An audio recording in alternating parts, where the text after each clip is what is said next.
La Administración de Justicia atraviesa un serio bache tras sendas huelgas. Mientras tanto, el adelanto electoral anunciado por el actual Ejecutivo pone en entredicho las reformas estructurales en materia de justicia, tales como la Ley de Eficiencia Procesal y Organizativa. Hoy tenemos como invitado a una voz más que autorizada para hablar de ello, Rafael Catalá, el ministro de Justicia y actual presidente del Centro Español de Mediación. Rafael Catalá, buenos días. Hola, muy buenos días. Presidente del Centro Español de Mediación y ministro de Justicia. Muchas gracias en primer lugar por atender la llamada de Economía San Juris. Encantado de estar con vosotros. Acabaremos con el obsceno espectáculo de políticos que nombran a jueces que a su vez pueden juzgar a esos mismos políticos. Recordará la contundente aseveración de su antecesor en el cargo, Ruiz Gallardón, allá por el año 2011, que ni siquiera con mayoría absoluta en el Parlamento pudo verse materializada. ¿Considera oportuno modificar el sistema de elección de los vocales del Poder Judicial? Pues por responder clara y directamente, sí creo que es muy conveniente llevar a cabo una reforma del sistema de elección de los vocales del Consejo de Poder Judicial.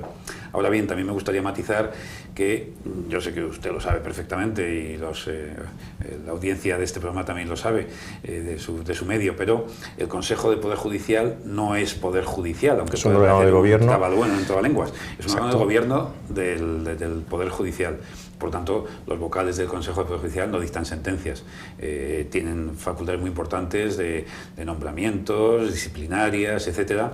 Pero por eso yo creo que es bueno diferenciar, porque a veces cuando se habla del Consejo de Poder Judicial parece que se está hablando del Poder Judicial, de los jueces que dictan sentencias, y yo creo que tenemos que hacer una labor didáctica a la mayoría de la población que no es experta en estos temas para que diferencie esos matices que son muy importantes. Pero dicho eso, yo creo que transcurridos casi 50 años desde la aprobación de nuestra Constitución, que está llena de consensos, de equilibrios, de instituciones que han dado un magnífico funcionamiento y otras no tanto, pues ¿por qué no revisar el sistema de elección de los vocales del Consejo del Poder Judicial? Estamos en 2023, hay una demanda de los profesionales de la justicia, hay una demanda de la Unión Europea, hay una demanda de la sociedad sobre esta cuestión. Yo creo que es muy conveniente y que ha llegado el momento de alcanzar los consensos suficientes para reformar y que sean los jueces los que elijan directamente los 12 vocales de origen judicial del Consejo.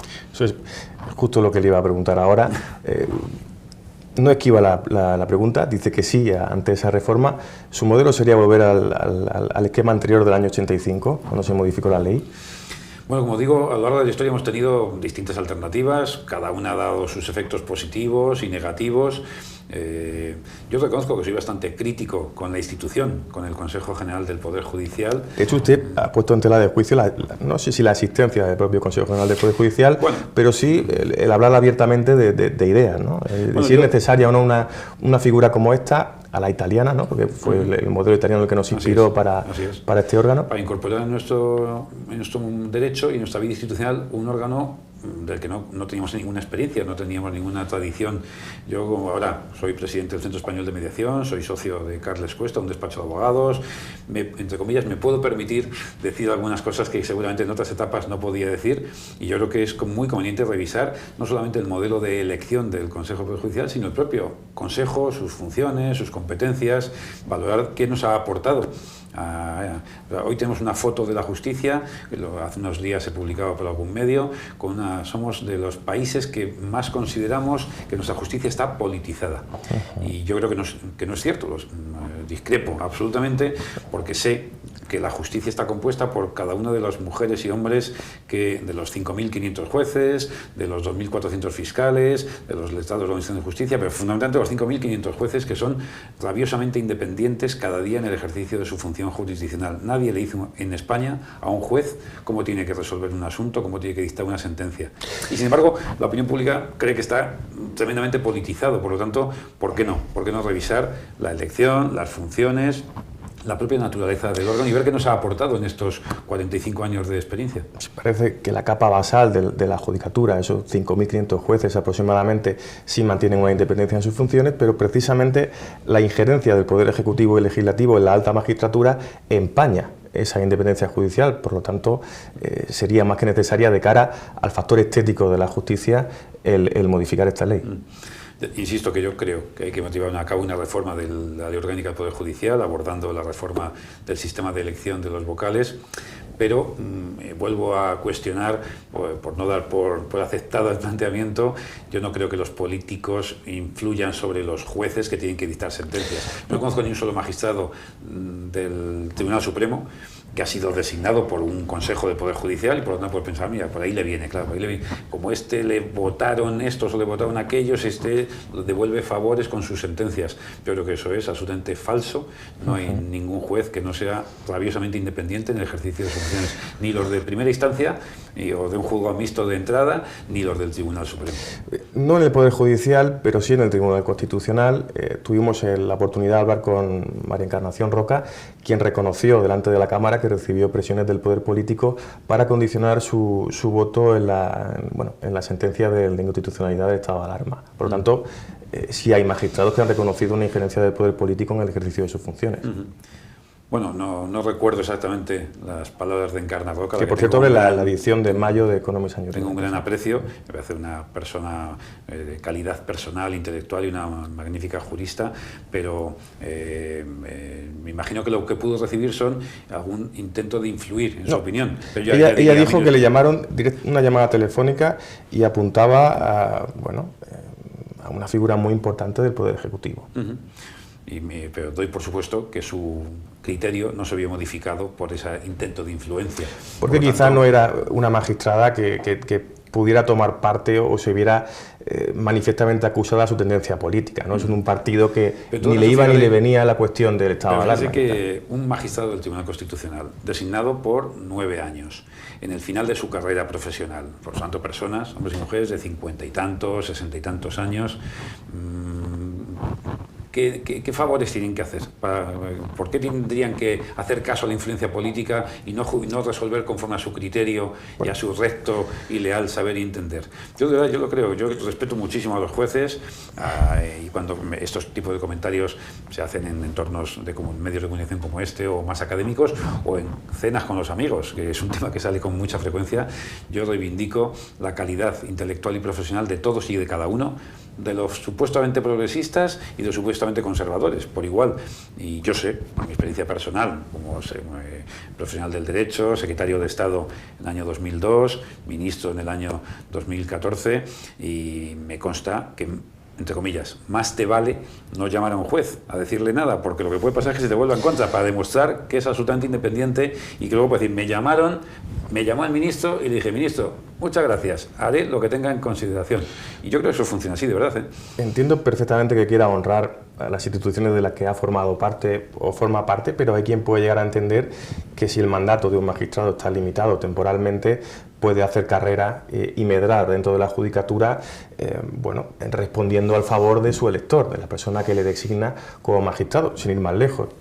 La Fiscalía actualmente vive convulsa ante la elección de Dolores Delgado como fiscal de memoria democrática, ministra de Justicia, fiscal general del Estado, figura instrumentalizada por el poder político para materializar algunos designios ideológicos. En el caso de Dolores Delgado creo que se han incumplido todas las reglas. ¿Pero por qué pueden incumplir las reglas? Bien, por ejemplo, esa es la cuestión. El Partido Popular ha planteado que no se puedan ejercer determinadas responsabilidades institucionales de la Fiscalía, en la magistratura, en el Tribunal Constitucional, si se procede de la política, digamos, ¿no? Que haya cortafuegos, que haya murallas chinas que eso lo impida. No se puede pasar del Consejo de Ministros a la Fiscalía General del Estado y no se puede pasar de la Fiscalía General del Estado a la carrera y ser nombrado fiscal de sala al día siguiente para una fiscalía, con todos mis respetos, con poco contenido material. Yo incluso, ya me atrevo a decirlo, yo espero que esa fiscalía se suprima cuando se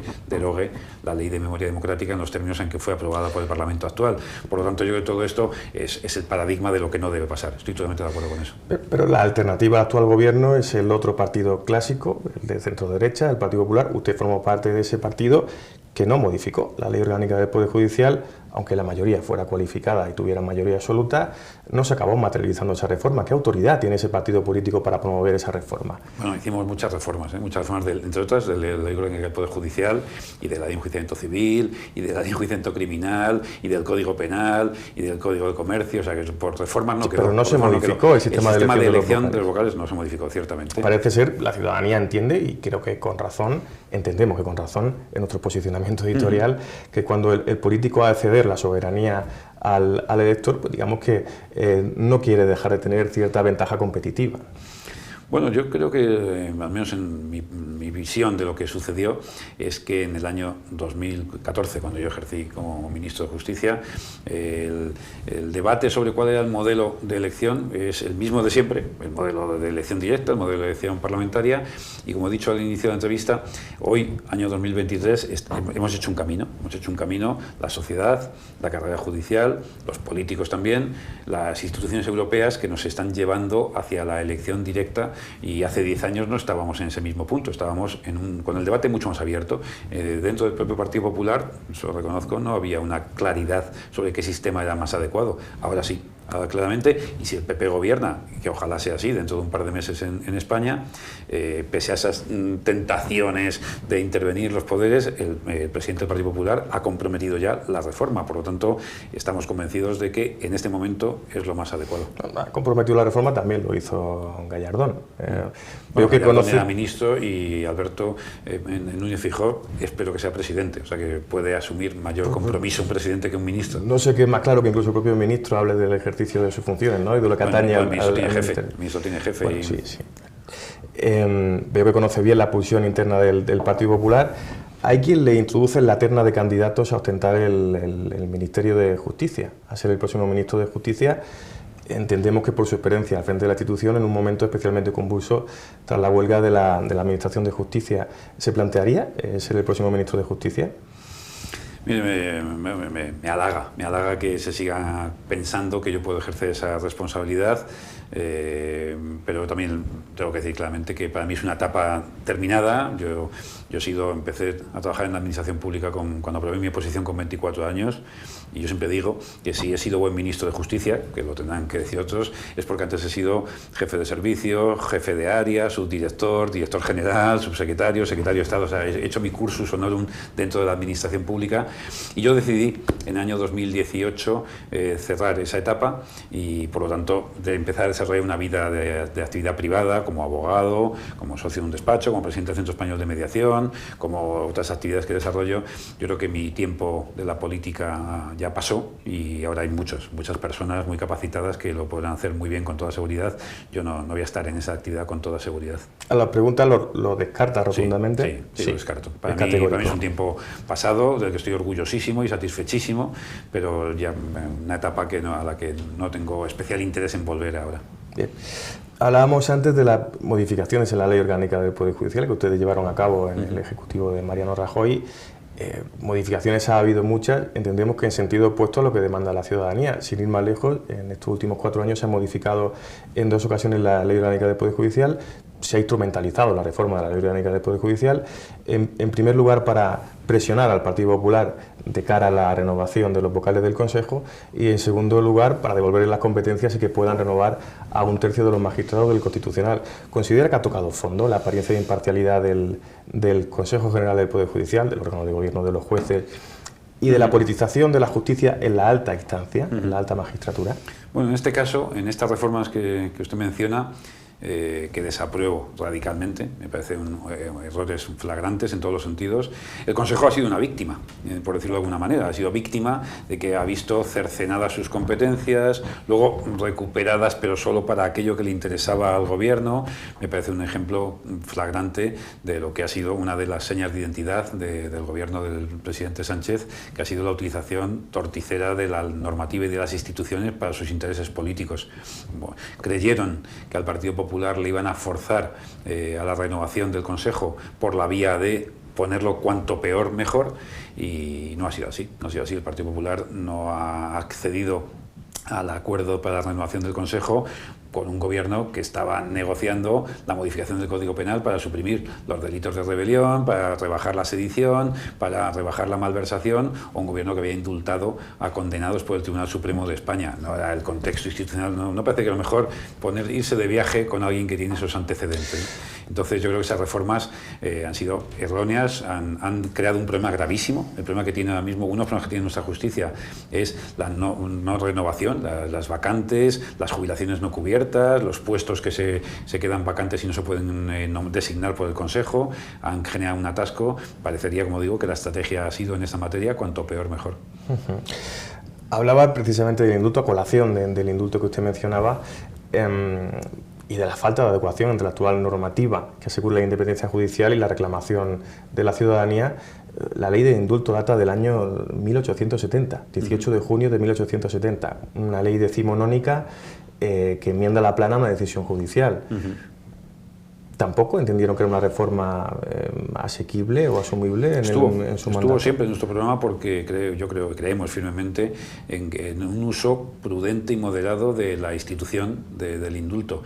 Y nosotros teníamos bueno, yo en el tiempo que estuve de ministro, con mayoría absoluta, que era el momento en que podíamos promover una acción legislativa garantizando su fin. Los siguientes años de la siguiente legislatura fueron dificilísimos porque los supuestos socios les encantaba hacernos perder las votaciones todos los jueves en el Congreso de los Diputados. Aquello fue muy, muy difícil, pero el tiempo, año 14, año 15, que pudimos llevar a cabo reformas, hicimos hasta 14 reformas legislativas de asuntos que es verdad, quizá priorizamos y consideramos que más importante reformar el Código Penal para proteger mejor a los menores ante los delitos cometidos en las redes, o la reforma de la ley de enjuiciamiento criminal para mejorar la investigación tecnológica, o la ley de jurisdicción voluntaria. Ya sé que esto puede ir, ¿por qué una ley más? No nos dio tiempo a llegar a la ley de indulto, pero lo teníamos en nuestro programa, y sobre todo lo que hicimos fue, para demostrar esto que estoy diciendo, es un ejercicio limitadísimo y prudente de los indultos, concediendo, no sé si era el menos del 1% de los que se solicitaban, y nunca en delitos que tuviesen que ver con violencia de género,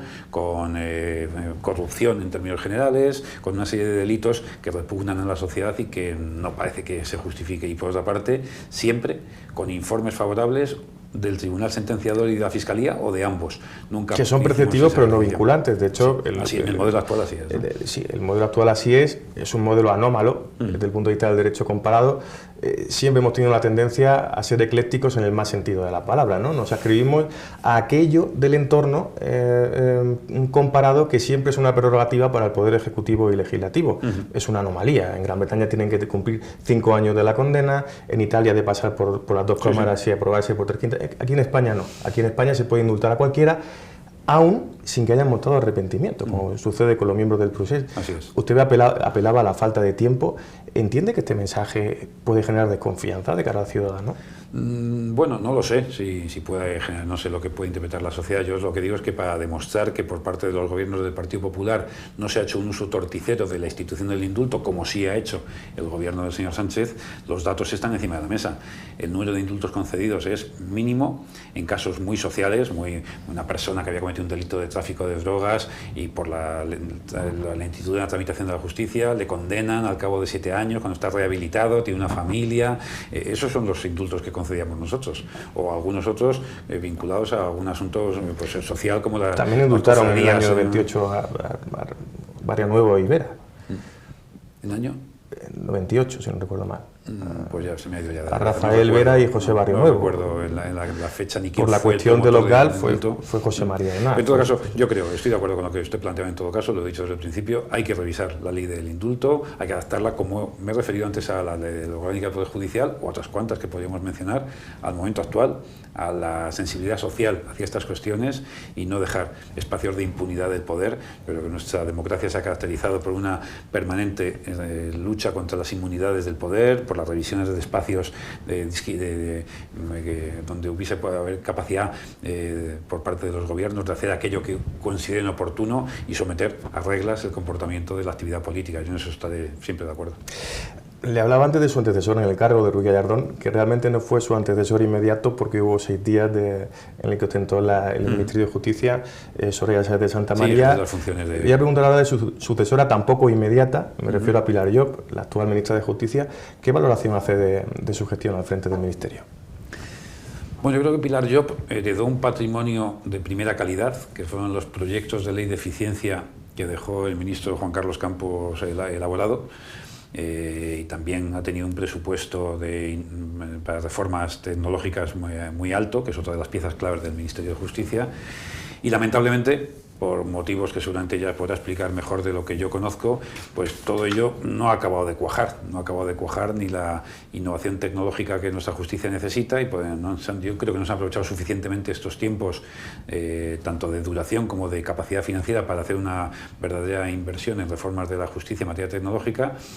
Y las leyes de eficiencia procesal pues nos han quedado por el camino. Es verdad que ha habido una decisión anticipada de las Cortes, que nadie lo podía prever, pero bueno, en todo caso le quedaban 4 o 5 meses, o sea que yo creo que se le ha ido, en términos taurinos, se le ha ido a los corrales un buen toro. De esa ley de eficiencia organizativa, mediación, MAX, para la solución de controversias prejudicial, usted actualmente preside el Centro Español de Mediación, ahora queda en solfa la continuidad de ese proyecto legislativo. ¿Entiende que la mediación es un elemento a insertar dentro del organigrama judicial? Absolutamente. Yo creo que la mediación, tan poco desarrollada en España, donde se presentan cada año más de 6 millones de asuntos ante la justicia y unos pocos cientos de asuntos se resuelven en materia de mediación, hay una desproporción extraordinaria.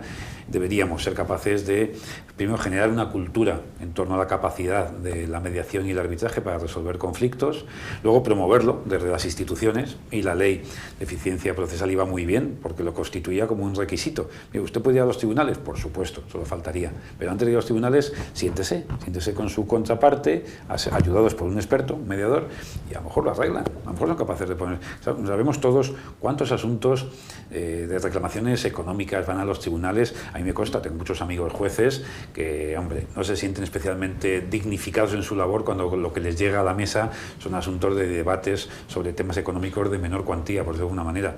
Eso se podría resolver en vía de mediación de manera mayoritaria, y dejar el tiempo de los jueces y de toda la oficina judicial, que es un tiempo precioso por escaso, para los asuntos de verdad importantes. Y unido al caos organizativo de la Administración de Justicia, podría minorar la carga de procedimientos en primera instancia o los tribunales de instrucción, si se llega a modificar la ley. ¿Qué papel puede jugar el Centro Español de Mediación en esta el Centro Español de Mediación, que creó la Cámara de Comercio de España hace ahora ya 3 años, lo que hemos pretendido es crear una cultura de mediación que no existe en nuestro país. Nosotros nos dirigimos a las empresas, que son los socios de las cámaras de comercio, pero intentamos también tener un impacto en la sociedad para que la gente, yo estoy seguro que bajamos a la calle y le preguntas a un ciudadano normal qué es la mediación y qué es el arbitraje, y no lo saben, y no tienen por qué saberlo, y no lo diferencian una cosa de la otra. Nos falta mucho proceso de información, de pedagogía, de pedagogía, sin duda, también de desarrollo, pero lo cierto es que es curioso que en materia de mediación, yo cuando voy por las provincias de España con las cámaras de comercio, con los colegios de abogados, de procuradores, de notarios, de registradores, todos ellos tienen instituciones de mediación, todos han desarrollado dentro de su estructura organizativa, tienen un centro de mediación que trabaja poquito, hace muy poquitos casos, y sin embargo la sensibilidad hacia la mediación existe entre los profesionales, pero no en la sociedad, no en los empresarios. Creo que hay que seguir trabajando en ese sentido, y alguna ley como la que teníamos en ciernes y que se nos ha quedado en la puerta, yo espero que en la próxima legislatura, el otro día con algún amigo que me decía, qué pena, ¿no? Qué pena que se nos ha quedado la ley de eficiencia procesal en el camino. Yo decía, nada, no hay que preocuparse. En septiembre la presenta el Gobierno o el Grupo Parlamentario Popular mejorada y se aprueba en 6 meses. Eso justo le iba a preguntar, usted que conoce bien la posición del Partido Popular, ¿entiende que la acogerá como suya, le dará cauce tal y como se ha redactado, modificará algún aspecto de esta ley? En caso de ser modificada, ¿qué aspecto modificaría? Bueno, la agenda legislativa del futuro gobierno está por ver. Evidentemente no voy yo a condicionar qué es lo que tienen que hacer en el Ministerio dentro de unos meses. Pero yo creo que esta ley tiene elementos de calidad, y no lo digo yo solo, lo ha dicho muchísima gente que ha participado en debates, en el proceso parlamentario, porque estaba ya, se han presentado las enmiendas, ha habido debate de la ponencia, iba a comisión, o sea que se ha hecho mucho trabajo. Yo creo que el Partido Popular perfectamente podrá hacer una buena ley de, como la llamemos, de eficiencia procesal o de reforma organizativa, y que tenga la organizativa, procesal y la tecnológica, y que puedan salir pronto, porque lo cierto es que la justicia las necesita. Hablábamos antes, Rafael, del caos organizativo de esta huelga. A usted también le tocó lidiar con una de ellas. Primero fueron los LAGs, jueces y fiscales, ahora funcionarios de la Administración de Justicia. ¿Entiende que la primera cesión del Ministerio de Justicia ante la huelga de los LAGs ha traído un efecto llamada de cara a los otros colectivos? Bueno, yo entiendo, yo he sido director general de la Función Pública, que es una especie de director de recursos humanos de toda la administración, de todo el sector público. He trabajado en recursos humanos en muchas organizaciones, o sea que es un mundo que conozco. Y por tanto digo, entiendo la reivindicación salarial, la reivindicación profesional, de mejora de condiciones de trabajo, bueno, forma parte de lo cotidiano en la negociación y en la relación de los ministerios con los sindicatos del sector.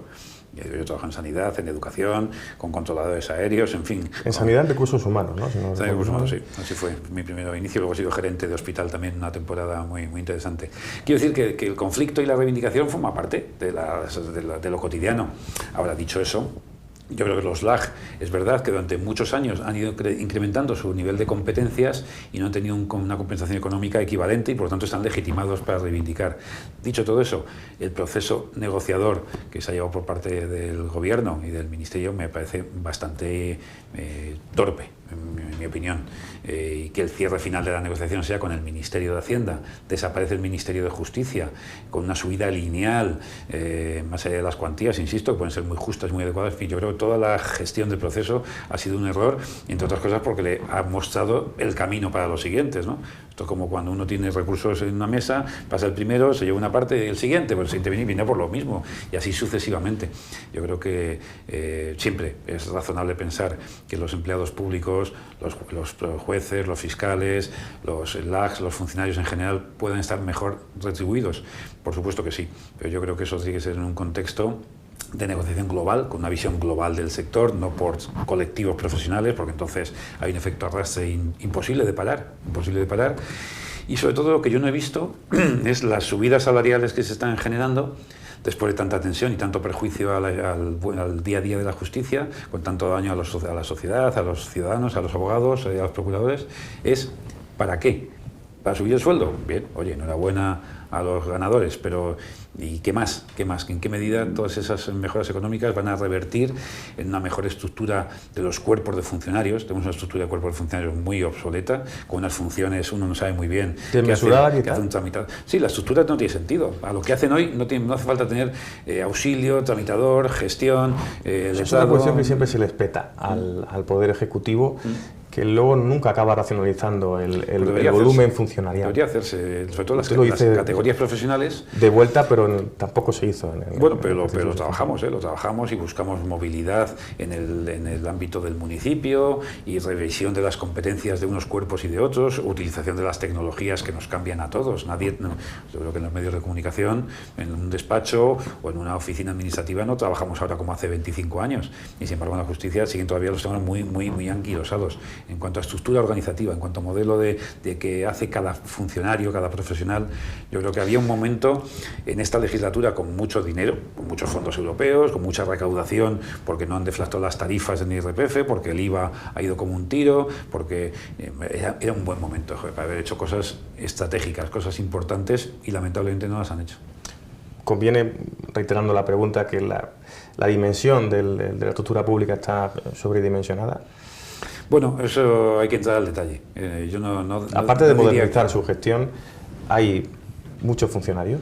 No, si comparamos los datos agregados, vamos a lo macro y en lo macro se pierde el detalle, ¿no? Cuando te subes muy arriba pierdes detalle.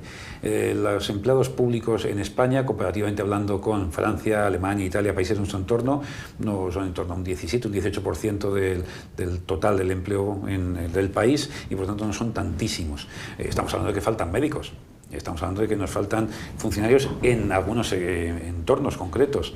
Yo creo que hay que utilizar la transformación digital de los servicios públicos para reconvertir y para que haya otros perfiles y a lo mejor menos. En algunos sectores puede que haga falta menos. Yo creo que una justicia digitalizada necesita menos funcionarios. Pero sin embargo hay otras áreas de atención al ciudadano que estamos teniendo problemas. Se nos han quedado algunas de las peores prácticas con ocasión de la pandemia y la cita previa.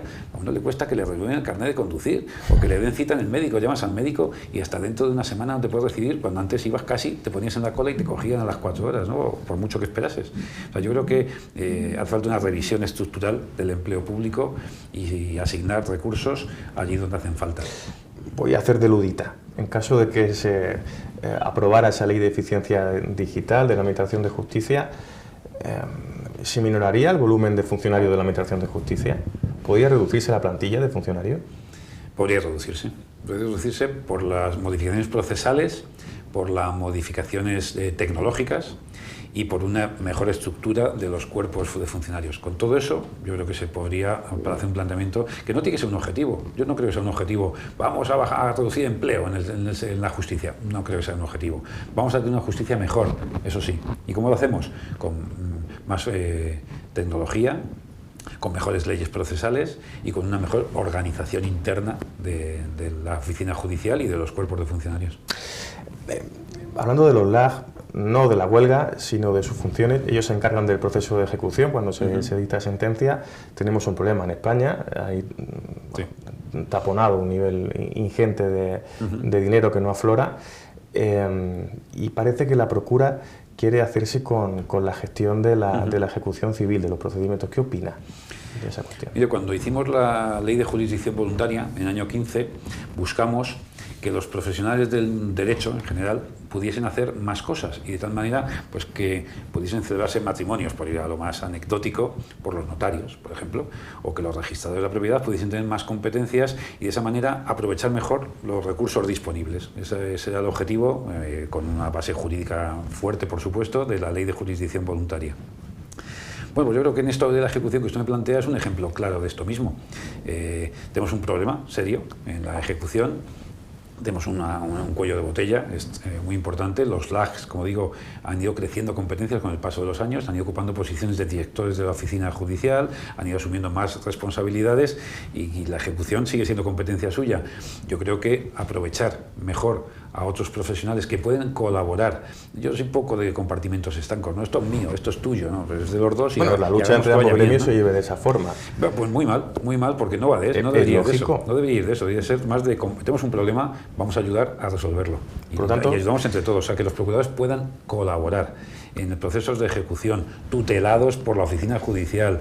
O sea, yo creo que hay que meter algunos infinitivos: colaborar, tutelar, conseguir resultados, y con todos esos, y con un modelo muy propio de la mediación y no del conflicto, seguro que se podrían mejorar algunas cosas. Por lo tanto, cedería parte de la competencia en la ejecución civil a la Procura. La compartirían con otros, porque no perderían sus competencias, las compartirían y el resultado sería mejor para el ciudadano. Y en eso no creo que nadie pueda estar en contra. ¿Qué libro está leyendo, Rafael Català?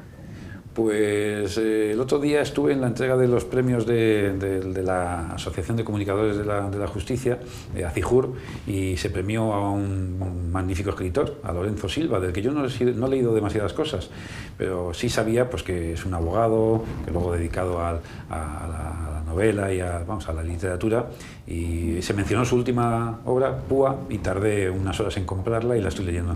¿La recomienda, por lo tanto? Sí, la llevo... voy a llevar 100 páginas o así y la recomiendo plenamente, sí, muy interesante. ¿Alguna película o serie que le quiera recomendar a nuestros lectores y videntes? Bueno, acabo de terminar de ver Sucesión, me parece magnífico, la descripción de personajes, la lucha de intereses, HBO, ¿no? En HBO, sí, muy interesante. Pero, yo no tengo muchísimo tiempo libre, pero yo creo que todos cada vez veo menos la tele y veo más series en tableta, en viajes o en casa, y la verdad es que hay una oferta altísima de productos muy, muy interesantes. Bueno, así lo siguiente que tiene que ver es esta propia entrevista, así que la tele acudirá. Por supuesto. Muy bien, pues muchísimas gracias por haber estado aquí con nosotros. Encantado, muy agradable. Muchas gracias.